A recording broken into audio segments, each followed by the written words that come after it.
What's up guys, welcome back to the Global Reaction channel. So guys, in today's video I want us to watch and listen this powerful message from the Barbados PM Mottley. She came out and really sent a warning to United States to leave Jamaica alone. So guys, let's all watch this video and at the end then I'll come back with more comment. Dear friends, we are one, and we come today as one human family, sharing one planet, intent on building together a common future based on shared hope, mutual interests, consciously working together to find common solutions. Our interconnectedness has long been recognized in spiritual traditions and practices around the world, and in the African philosophy of Ubuntu. Desmond Tutu explained that it is the expression that my humanity is bound up in yours. I am because you are, I am because we are. This interconnectedness compels us, as it did generations before us, to find the moral courage and take the decisive steps to end the horrors faced by humanity and to create new structures and new opportunity. Generations before us ended wars.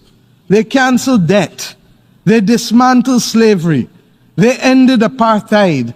They acted to stop genocide.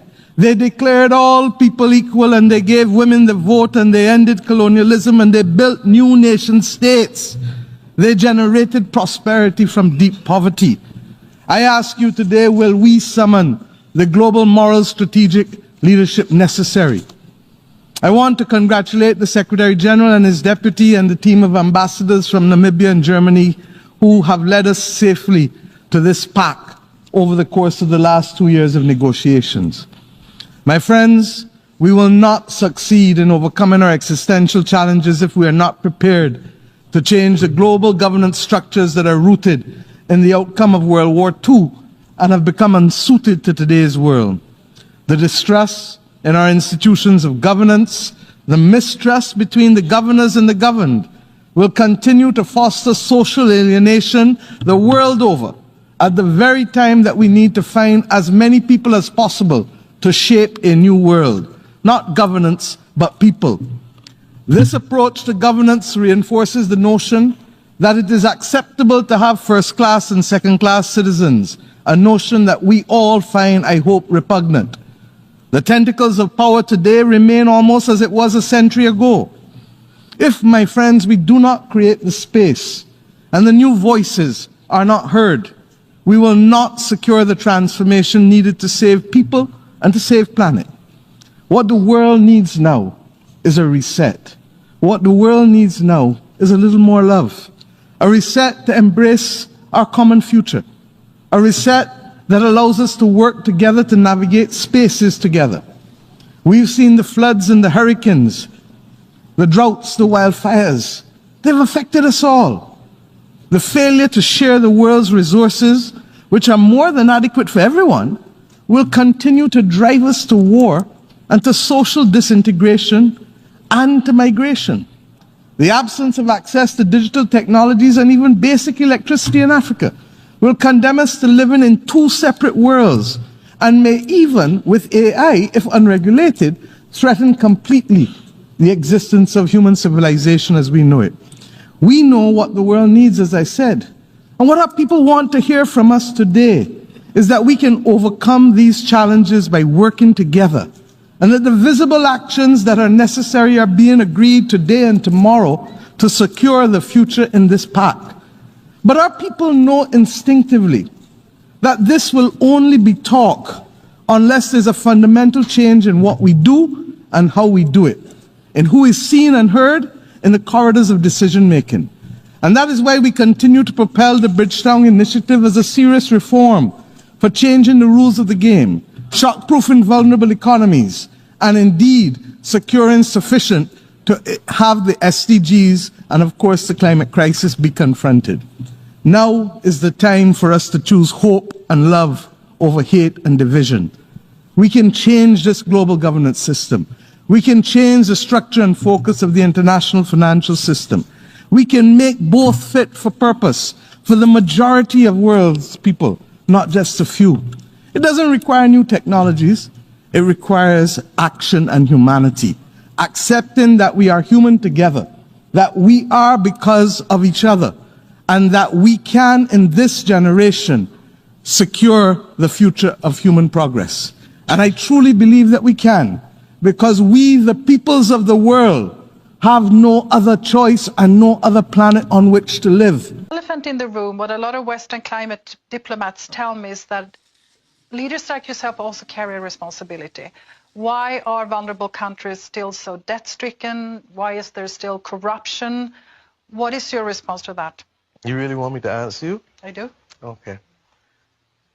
Why is it that every time we talk about countries from the South, the first allegation is corruption?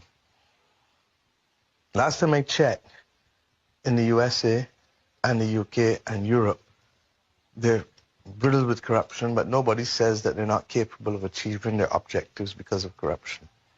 Why is it that we're not talking about the fact that these countries became independent, having allowed those countries that colonized them to extract significant portions of their wealth, such that we had no proper housing, no proper education, no proper healthcare systems, no proper legal systems, no proper across the whole street, and certainly nothing to do with building social capital like community development and cultural enterprises.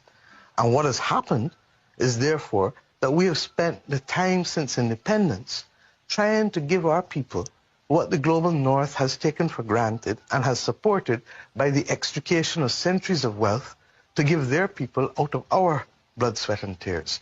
Now, when our blood, sweat and tears finances the Industrial Revolution, and the Industrial Revolution then causes the climate crisis, and then I have to pay for the consequences of the climate crisis because of the Industrial Revolution financed by our blood, sweat and tears, then I think they have no moral authority to tell me anything about the financing of the climate or about why we don't have enough.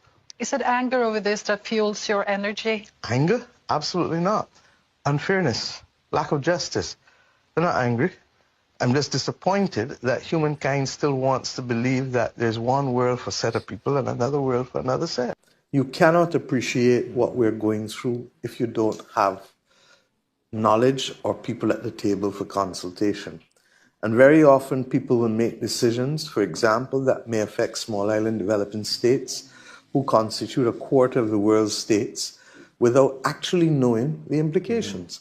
Now, if you have someone at the table, what might be even an innocent decision, but loaded with awful consequences, you can stop ahead of the time, and you need to do it. Why?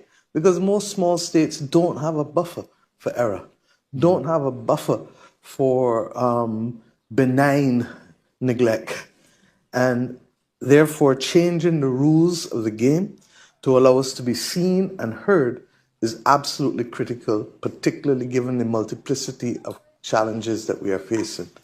Most of these countries started without a development compact. They started having been the victims of the extraction of wealth for centuries. It therefore meant that you had undeveloped systems of education, undeveloped systems of healthcare, no housing, very limited capacity in terms of the treasury. And then you all of a sudden ask them to adjust to these multiplicity of global challenges, very little of which they've contributed to, and then say, go and incur more debt. And then when you do it, then you realize that I'm crowding out this fiscal space that I have for education, for healthcare. So we are being, as I've said over and over, victims twice, both in terms of the extraction of wealth for the Industrial Revolution, and then the double jeopardy comes because that same Industrial Revolution has put us on the front line of the climate crisis. Now, when you add to that the fact that the colonial structures and relationships of power were cemented in the context of the international institutions, be it the UN or the IFIs, that's the triple exposure to jeopardy, because it then means that you don't have the capacity to change the trajectory or to change the attitude of these institutions. How is it that quantitative easing is not recommended for countries across the world prior to COVID. But as soon as COVID comes, the G7 countries engage in the most massive exercise in quantitative easing known. How is it that we continue, and President Lula spoke about it yesterday in his address to the General Assembly, I've spoken about it over and over, that Ghana and other countries in Africa are borrowing at multiple rates of what European countries can borrow at, in circumstances where the needs are greater and in circumstances where there is no clear explanation. You can tell me about safe assets and you can give me all the technical language. But when all is said and done, there is a fundamental disparity. How is it that carbon market prices in Guyana are at $6 and $8 a ton, but in Europe in excess of $100 a ton? There is need for a fundamental reset first in terms of the need for equity and the removal of disparity of treatment. Then there is need to come now to the mechanics of how, that's why I asked you how frank do you want me to be. Right. Then there is need to come now to the mechanics of what we must do, because we find ourselves in the world that we have, not the one that we want. So we have seen some improvements, and let us be fair, but the problem is that we're not seeing the speed and the scope of what we need to do. And if you ask me to be diverted, as my own country is, we got hit by Hurricane Beryl. We didn't get the humanitarian disaster that the Grenadines had, or that Carriacou had, but my fishing industry was decimated, 90% of it. All of my beaches on the West Coast affected. All of my jetties and my fishing harbor completely affected. So I know how to find money to divert, to fix a harbor, a fishing harbor, and I still have to, because of the circumstances of that harbor, it remains vulnerable, so I've got to build a new one as well. But I can't just go straight to the new one, because the new one needs 18 months of studies before I can do anything. So I've got to repair immediately and plan for building. But that money would have been otherwise spent with the fiscal space that I need to have in areas of healthcare, or in fighting crime, or in building education. Yeah. So I give you that example where harsh choices have to be made, and where very often the best made plans are put aside, not because of anything we have done, but because within 72 hours you're told, get yourself ready. God knows what's going to happen in Cuba and Florida with Helen as we speak. And what we're missing is that's just the heart attacks. Let's deal with the chronic NCDs of climate. That's water, drought. That is wildfires. The other things that are literally decimating the capacity of communities to live. And the big one, and you and I have talked about this in DC, is the role that the absence of insurance, affordable insurance, will play in completely changing the deal, because the whole financial system is premised on, if I want a mortgage, I need insurance. If I want to borrow from a bank, I need insurance. Well, if you're not underwriting risk for wildfires anymore in California, and you are either increasing the cost of premium or not underwriting risk for hurricanes and floods in certain parts of the US, people will just move to another state. But in my country, and in the other sovereign countries of the Caribbean, where are they going to move to? The reality is that we've seen where the benefits have been. But because some of these benefits have not sufficiently trickled down to the people who need it at the bottom, we have the rise of populism, and let us call it for what it is. The bias against migration is rooted in historic injustices and attitudes. So we need to be able to sell and to explain to people how they benefit.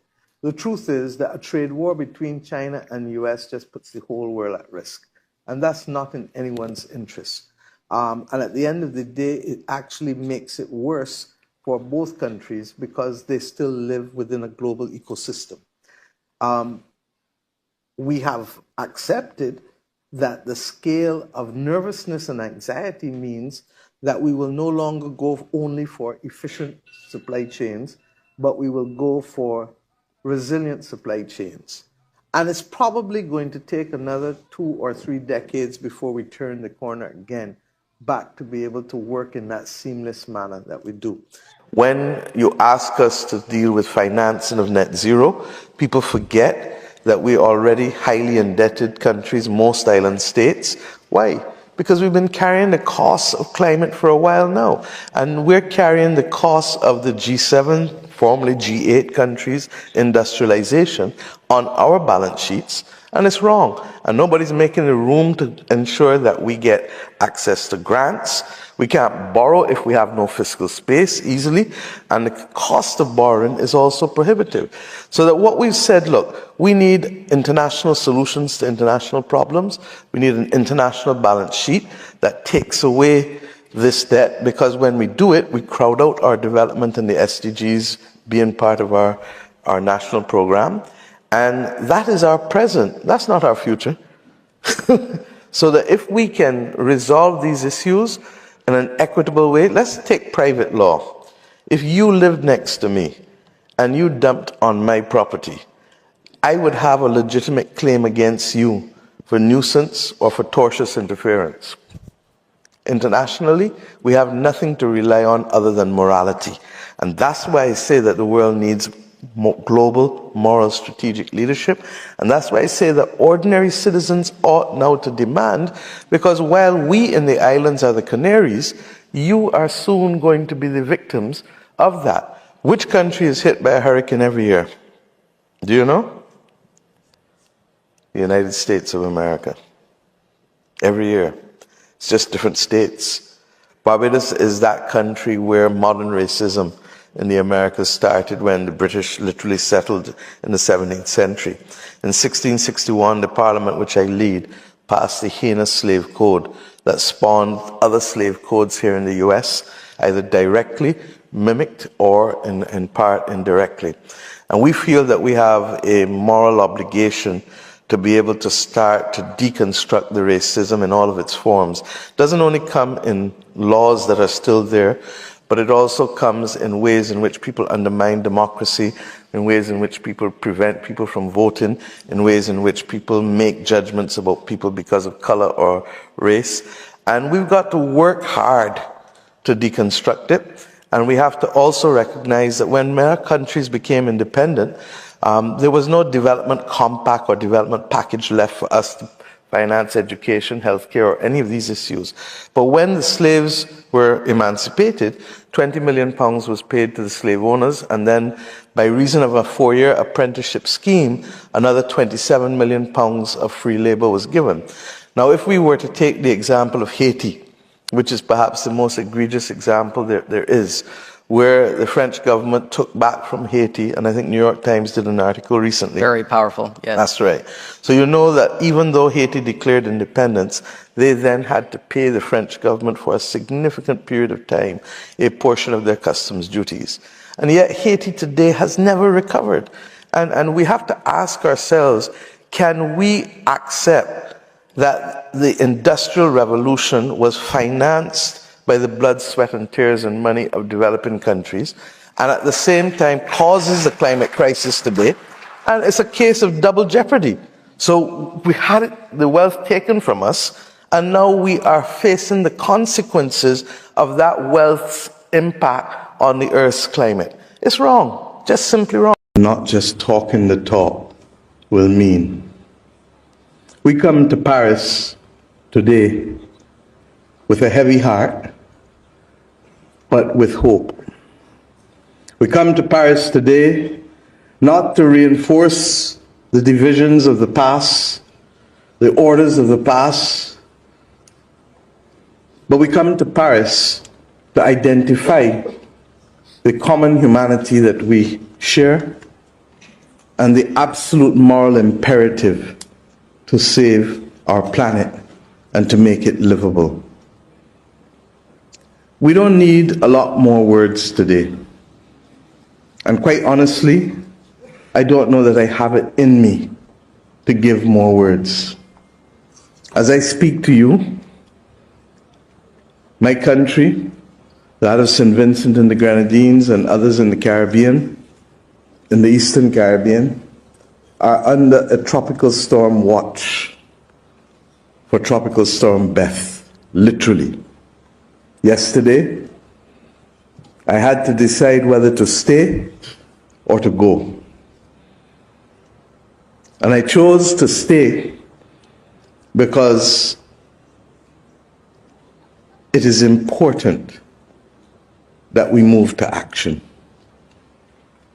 Behind Tropical Storm Beth is another system. And hence, this is our new reality.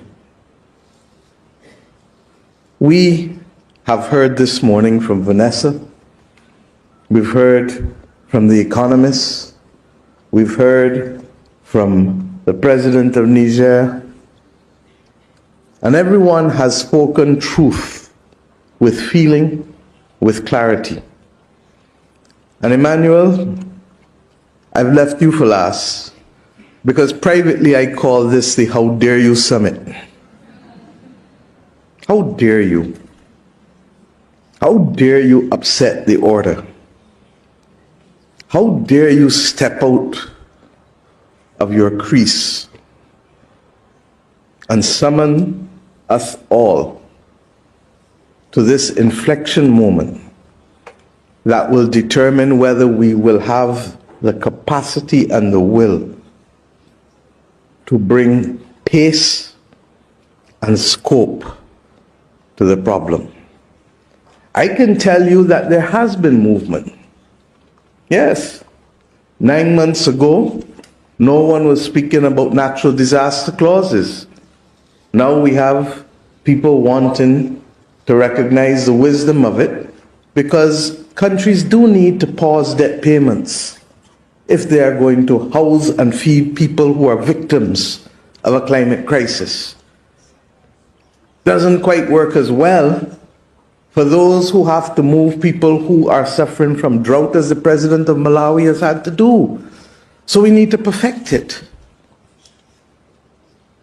9 months ago, no one was talking about multilateral development bank reform at scale.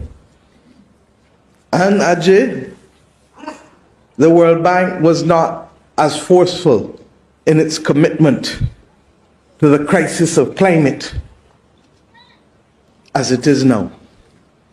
And we wish you all the best, because in your hands lies the need for pace and scope. 9 months ago, we were not prepared to discuss issues of debt. And Kristalina, when no one else was stepping up during the pandemic, yes, you led the way, recognizing that your duty was not only to deal with the symptoms of the balance of payments problems, but to go back to the treaty and its underlying objective of securing growth and macro and financial and economic stability. But what is required of us is not simply to mark a card for progress. As we heard from Vanessa, what is required of us now is absolute transformation and not reform of our institutions. And that transformation is required because while the world knew since the 1890s that we were facing the warming of the climate, we chose not to heed the advice of scientists. And that which could have been done in more than a century is now being reduced to be done in less than a decade. And Secretary General, my heart bleeds for you, because yours has been almost that constant voice in the wilderness. But I say to you that it has not been in vain. As you heard from President Macron this morning, there is now the beginning of the understanding that poverty and climate cannot be separated. That education and climate cannot be separated.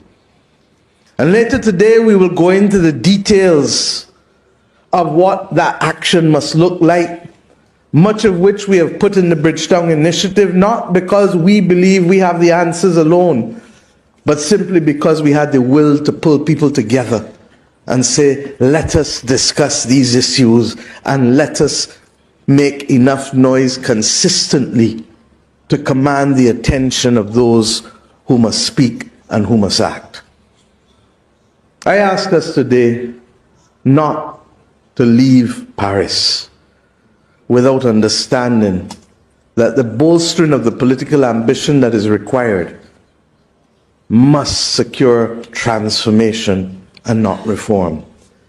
And I ask us to ensure that those of us who are heads of government and heads of state recognize that the world cannot continue in the shadow of an old imperial order that does not see countries, does not feel countries, does not hear countries, and worse, does not see, feel, or hear people. I ask us today to recognize that we cannot come to Paris but let our directors go back to the IMF or the World Bank and it be business as usual. They do not act in their own interests. They act on behalf of our sovereign states. And that is why we speak not only to the need for money, we speak to the need for the reform of the governance systems. Because when these institutions were founded, our countries did not exist. And we speak for a complete transformation of securing the sources of capital, as unpopular as it might be to voice it. We do not ask for the bankruptcy of private companies. That's not our wish. But we do ask for everybody to share the burden so that we can share the bounty. And it therefore means that simply relying and holding only governments accountable has run its course. And what is necessary now is for us to bring to the table also multinational corporations whose balance sheets dwarf more than 2/3 of the world's states. That is the world we have created out of the last century. And if we don't recognize that they cannot be left out of the equation, I'm coming. If they don't recognize that they cannot be left out of the equation, then we have no desire to solve the problem. And we thank philanthropy for what they do, but it can't only be what they like. It has to be what the world needs.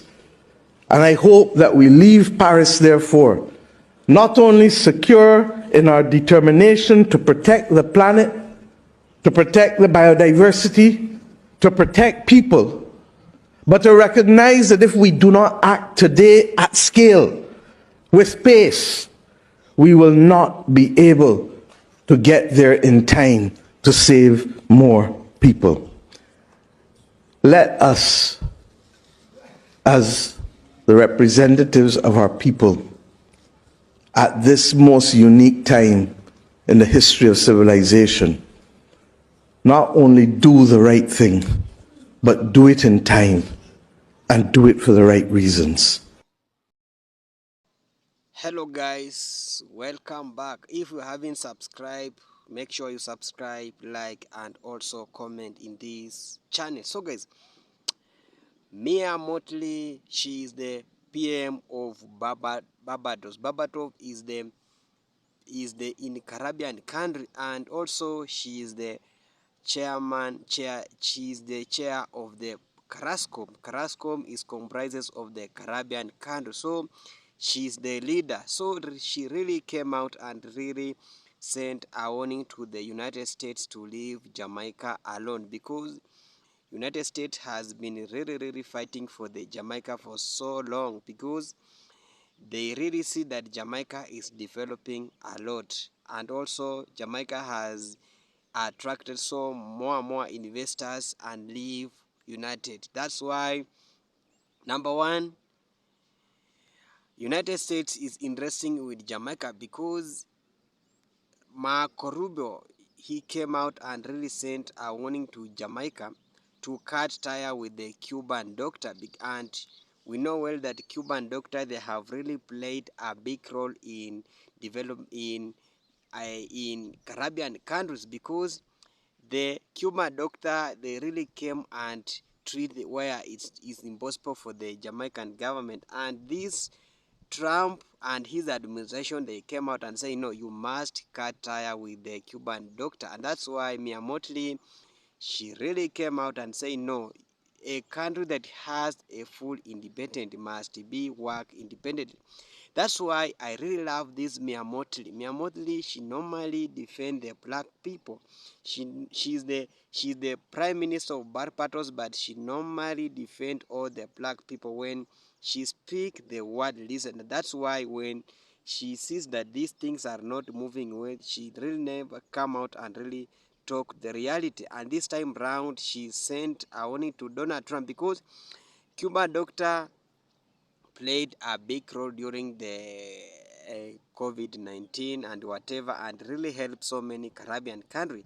And then the likes of Mia Mottley, after that threats, the Mia Mottley she came out and really that she came out and really that she is ready to be banned from the going to United States, because the Marco Rubio came out with a lot of threats saying that any Caribbean country will cooperate with the Cuban doctor or Cuban nurses, it will revoke all the visa. And Mia Mottley, she really came out and said that she is ready to be revoked her visa. And then this was just a threat, and when we deep in that conversation, we find that the US was against the US was claiming that the Cuban government is using nurses to gain its popularity in Jamaica. And another thing that is making a lot of people, a lot of this Mia Mottley coming out, is about what I can call it the colonization, because Jamaica will have a mindset of colonization. Still Chinese are like controlling the Chinese are many in Jamaica. So Donald Trump, he came out and said he wants Chinese to leave Jamaica. After that threats now, and we really know how these Chinese, they have been helping Jamaica for so many years. Jamaica has been really developed because of Chinese. And remember, Chinese have not come in Jamaica at this time. Chinese came to Jamaica a long time ago, and they have really played a big role in terms of infrastructure. When you go to Jamaica, a lot of infrastructure really going up, and they have opened businesses, a lot of beaches to other tourists. And Jamaica PM sees that those development was really helping for the Jamaicans people, and also he cannot cut tire with, he cannot force Chinese to leave, and also say that Chinese also has been financing the economy of Jamaica, because Jamaica being the island, it may depend a lot of these loans like the IMF and World Bank, and also some other institutions. So China has been providing for the development of the Jamaica in terms of financing. So it's so hard Prime Minister to tell China to leave Jamaica, and that's why we find mostly this United States came out with a lot of increment of the tariffs against those Caribbean countries, because he imposed taxes on tariff 10% in Caribbean country, and also like it was a punishment to the China 125%. But China didn't stop. They really continued supporting the Caribbean country, so and also Jamaica. So guys, as I conclude, we know that Jamaica has been so many superpower country in Caribbean countries, and it has really influenced so many people. So I emphasize mostly particularly on the unity. That is how the Mia Mottley is coming out. He is advocating for the unity among the Africa country, among the Caribbean country, to unite it, so that they can really develop their own country. Because when they just being listened and our leaders being a puppet, we will find that this United States will come out and overpower us, because now United States is really targeting so many the black country, and that's why now you can find that he has revoked all the visa. He has banned countries going to the United States. Green card lottery has been suspended. It's because of this administration of the Donald Trump. We have seen also the black people crying on those areas. So we can come together as leaders. Leaders can come together and start reasoning together, start this party politics, start these water borders. They come together, sit down, and also discuss the issues that is really affecting their countries. We have the Carascom, we have the AU. Those unions must come together so that they can really advising, come out with the what we can call it the solution for the long-term solution, so that our brothers and sisters can stop going to work to those countries, because those Western countries, they normally like to use we as the black people. Thank you so much for watching. This is Global Reaction channel. If you haven't subscribed to this channel, make sure you subscribe, like, and also comment. Bye for now. See you in the next.